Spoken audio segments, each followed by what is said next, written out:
नमस्कार दोस्तों, हर हर महादेव। आज हम रामायण के एक अनसुलझे रहस्य की परतें खोलने की कोशिश करेंगे। रावण का 10वां सिर। रामायण में रावण को हमेशा 10 सिरों वाले राक्षस के रूप में चित्रित किया गया है, लेकिन क्या ये सचमुच में 10 सिरों वाला राक्षस था या इसके पीछे कोई गहरा रहस्य छुपा है? सदियों से विद्वान और धर्मगुरु इस रहस्य को सुलझाने का प्रयास कर रहे हैं। रामायण के मूल ग्रंथ वाल्मीकि रामायण में रावण के 10 सिरों का स्पष्ट उल्लेख नहीं मिलता है।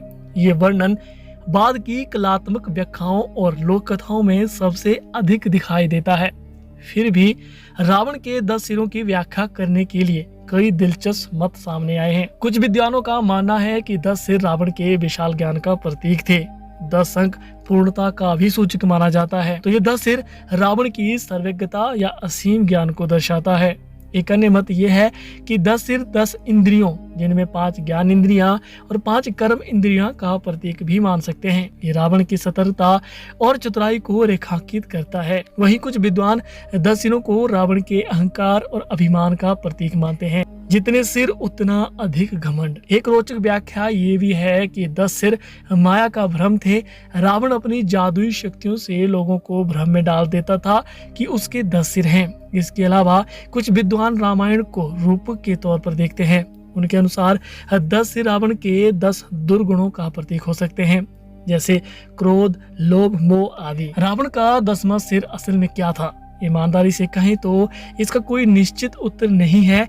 ये रहस्य रामायण की कहानी में गहराई और परतें जोड़ता जाता है। भले ही 10 सिरों का वास्तविक अर्थ कुछ भी हो, ये हमें रामायण के पात्रों और कहानी के बारे में नए सिरे से सोचने पर मजबूर करता है। इस रहस्य को और रोमांचक बनाने के लिए आइए अब हम विभिन्न पुरानी कथाओं और किंवदंतियों पर नजर डालते हैं। एक कथा के अनुसार रावण ने भगवान शिव को प्रसन्न करने के लिए कठोर तपस्या की थी।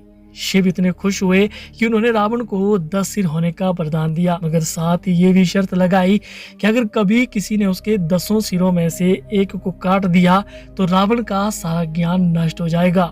यही कारण है कि रावण अपने सिरों की रक्षा बहुत करता था। दूसरी कथा रावण की माता केकसी से जुड़ी है। केकसी को यह वरदान प्राप्त था कि वे किसी को भी 10 सिर प्रदान कर सकती है। रावण को अजय बनाने के लिए केकसी ने उन्हें 10 सिरों का ये वरदान दिया था। ये पुरानी कथाएं भले ही काल्पनिक हो, लेकिन ये रावण के 10 सिरों के रहस्य को और गहरा बनाती है। अब सवाल ये उठता है कि आधुनिक वैज्ञानिक व्याख्या क्या है? विज्ञान क्या कहता है? कुछ विद्वानों का मानना है कि 10 सिर किसी विकृति या आनुवंशिक असामान्यता का प्रतीक हो सकते हैं। हालांकि इस बात के कोई ठोस सबूत नहीं मिलते। चाहे 10 सिर वास्तविक थे, रूपक थे या फिर किसी कथा का हिस्सा, ये रामायण की कहानी को परत दर परत खोलते हैं।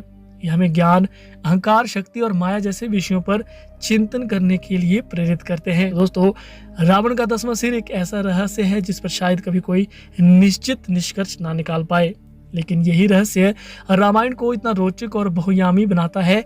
आप इस विषय पर क्या सोचते हैं? कमेंट सेक्शन में हमें जरूर बताएं। वीडियो देखने के लिए आप सभी का बहुत बहुत धन्यवाद। हर हर महादेव।